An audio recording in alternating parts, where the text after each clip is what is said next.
بسم اللہ الرحمن الرحیم۔ آج ہم پارہ نمبر 23 کے ہم مضامین کا خلاصہ دیکھیں گے۔ 22ویں پارہ کے آخر میں ان انبیاء کا تذکرہ ہو چکا ہے جنہیں اللہ نے ایک بستی والوں کی ہدایت کے لیے بھیجا تھا، مگر وہ ہدایت کی راہ پر چلنے پر آمادہ نہ ہوئے۔ جب بستی والوں نے تینوں انبیاء کو جھٹلایا تو بستی والوں میں سے ایک شخص جس کا نام مفسرین حبیب النجار لکھا ہے، دوڑتا ہوا آیا تاکہ انبیاء کو ضرر پہنچانے کی صورت میں اپنی قوم کو اللہ کے عذاب سے ڈرائے۔ جب اس نے انہیں سمجھایا اور سب کے سامنے اپنے ایمان کا اعلان کر دیا تو وہ سب اس پر پل پڑے اور انہوں نے اسے شہید کر دیا۔ اسے جنت میں داخل ہونے کا شرف ملا جب اس نے اپنی آنکھوں سے اللہ کی ان نعمتوں کا مشاہدہ کر لیا جو اللہ نے اہل ایمان کے لیے تیار کی ہیں، تو بے ساختہ اس کی زبان سے نکلا، اے کاش میری قوم جان لیتی جو میرے رب نے میری مغفرت کر دی ہے اور مجھے اہل کرامت و سعادت میں سے ٹھہرایا ہے۔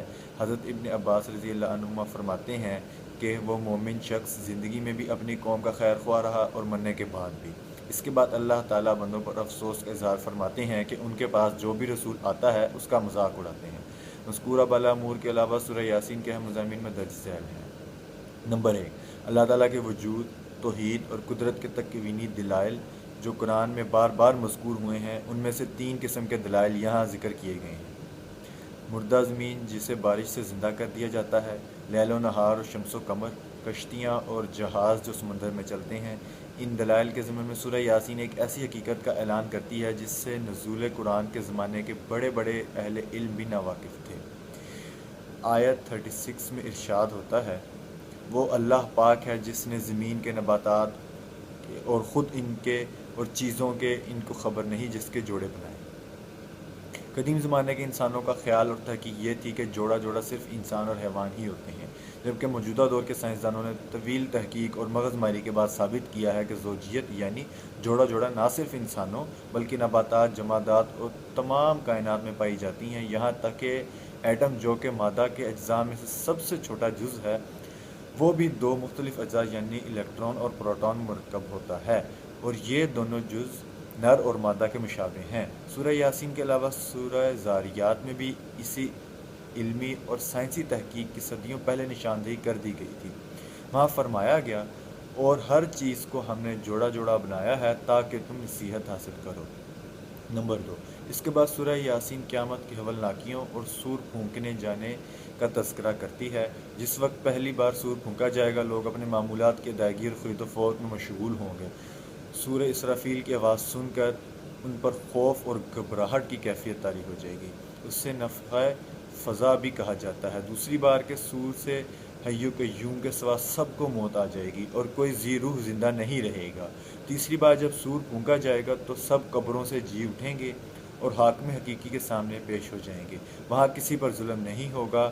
مومنین متقین کو جنت اور جنت کی نعمتوں سے نوازا جائے گا، جبکہ مجرم جو کہ دنیا میں صلحاء کے ساتھ ملے جلے رہتے تھے لیکن انہیں الگ کر دیا جائے گا، پھر ان کے منہوں پر مہر لگا دی جائے گی اور ان کے اعضاء ان کے خلاف گواہی دیں گے۔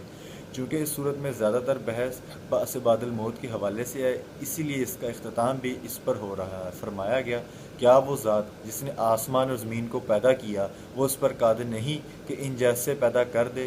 کیوں نہیں، وہی ہے جو خوب پیدا کرنے والا اور علم رکھنے والا ہے۔ اس کی شان یہ ہے کہ جب وہ کسی چیز کا ارادہ کرتا ہے تو اس سے فرما دیتا ہے کہ ہو جا، تو وہ ہو جاتی ہے۔ سورہ صافات۔ سورہ صافات مکی ہے۔ اس میں 182 آیات اور 5 رکوع۔ سورت کی ابتدا ہوتی ہے ان ملائکہ کے ذکر سے جو عبادت اور تسبیح و تمجید میں مصروف رہتے ہیں۔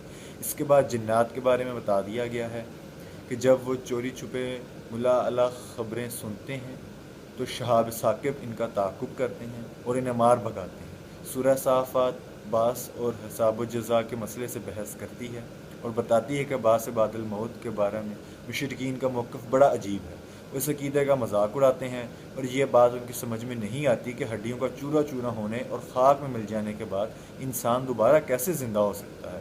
اللہ تعالیٰ فرماتے ہیں، جو کام انہیں مشکل بلکہ ناممکن محسوس ہوتا ہے وہ اللہ کے لیے کچھ بھی مشکل نہیں۔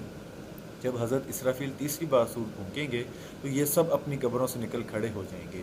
پھر وہ بڑی حسرت اور ندامت کے ساتھ کہیں گے، یہ ہے اعمال کی جزا کا دن جس کا ہم مذاق اڑایا کرتے تھے۔ پھر انہیں دوزخ میں ڈال دیا جائے گا، وہاں آپس میں جھگڑیں گے اور ایک دوسرے کو اپنی گمراہیوں کے مورد الزام ٹھہرائیں گے۔ دوزخیوں کی باہمی لعن طعن کے علاوہ یہ صورت جنتیوں کا آپس میں مکالمہ ہم کو سناتی ہے۔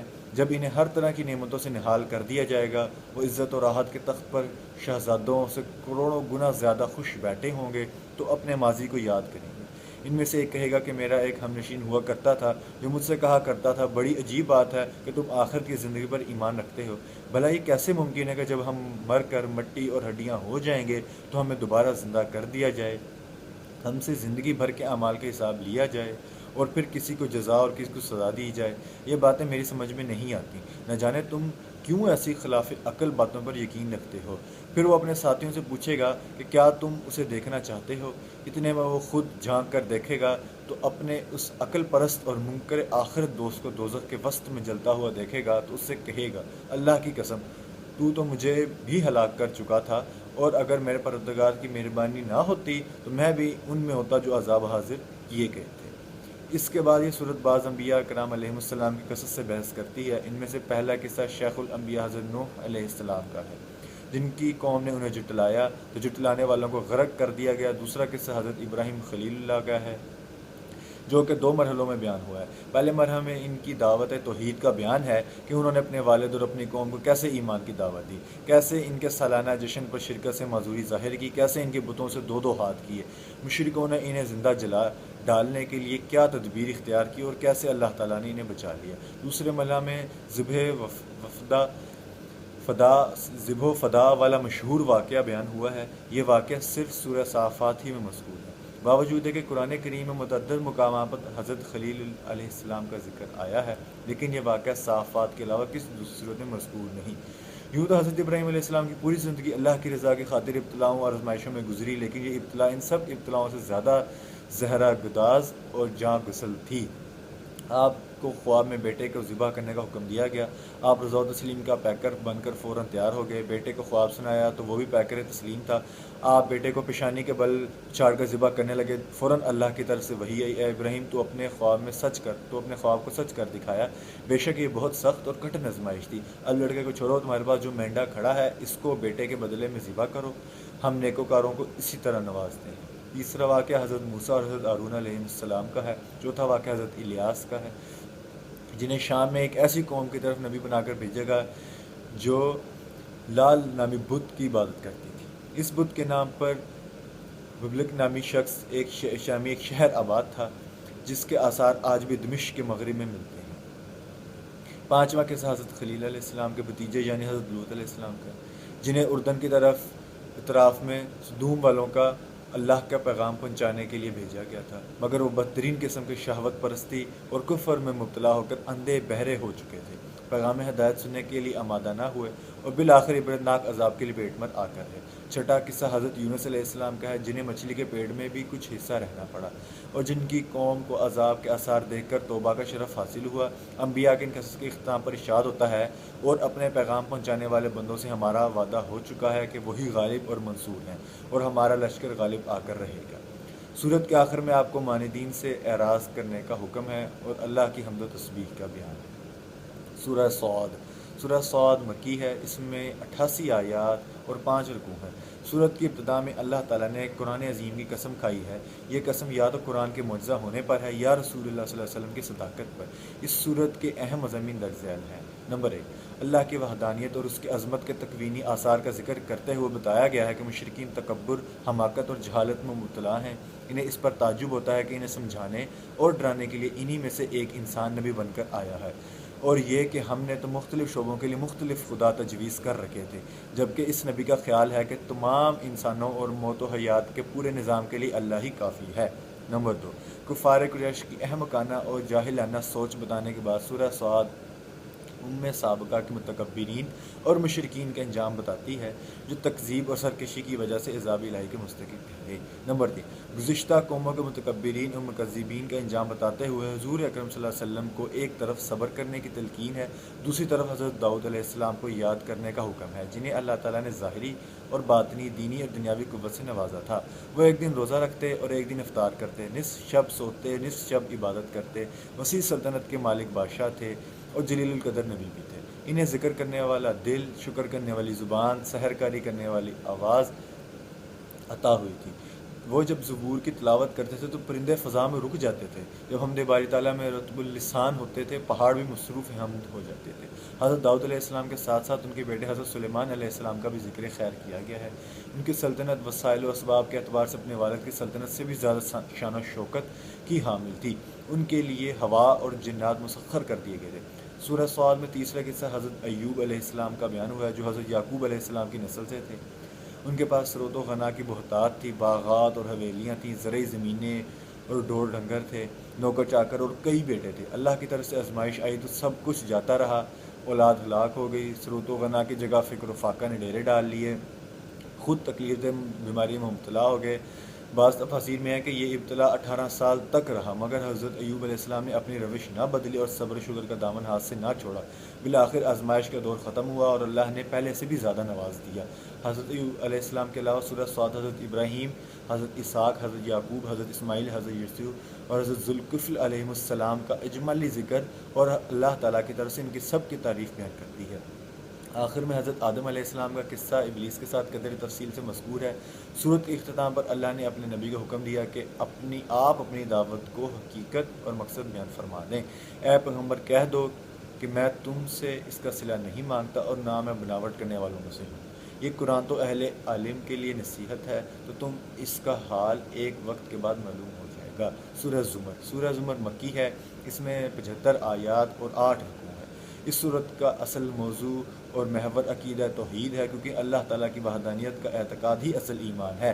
اس صورت کی ابتدا خاتم الانبیاء صلی اللہ علیہ وسلم کے عظیم معجزہ قرآن کریم کے تذکرے سے ہوتی ہے۔ بتایا گیا ہے کہ یہ کتاب اللہ کی طرف سے نازل ہوئی جو غالب اور حکمت والا ہے۔ پھر رسول اللہ صلی اللہ علیہ وسلم کے واسطہ سے وہ تمام مسلمانوں کو حکم دیا گیا کہ عبادت کو اللہ کے لیے خالص رکھیں، اس میں ریا وغیرہ کی ملاوٹ ہرگز نہ ہونے دیں۔ اگلی آیات میں انداز بدل کر رب العالمین وحدانیت پر تکوینی دلائل اور براہین قائم کیے گئے ہیں اور شرک کی پرزور تردید کی گئی ہے۔ یہاں ایک قابل غور نکتہ یہ ہے، شکم مادر میں انسان کی تخلیق کا ذکر کرتے ہوئے فرمایا گیا کہ اللہ تمہیں ماں کے پیٹ میں 3 تاریکیوں میں پیدا فرماتا ہے۔ یہ قرآن کا اعجاز علمی ہے کہ وہ ایک ایسی طبی حقیقت کا صدیوں پہلے اعلان کر چکا ہے جس حقیقت کا ادراک حکمہ اور ڈاکٹر کو 20 صدی بعد علم ہوا۔ ڈاکٹر حضرات کہتے ہیں کہ بظاہر دیکھنے میں وہ ایک ہی پردہ معلوم ہوتا ہے جس میں جنین بستا ہے، لیکن حقیقت میں وہ 3 پردے ہوتے ہیں۔ قرآن نے ان 3 پردوں کو 3 تاریکیاں اس لیے قرار دیا کیونکہ وہ پردے بچے کو روشنی سے بچائے رکھتے ہیں۔ توحید کا اثبات اور شرک کی نفی کرتے ہوئے اللہ تعالیٰ نے موحد اور مشرک کی مثال بیان کی ہے۔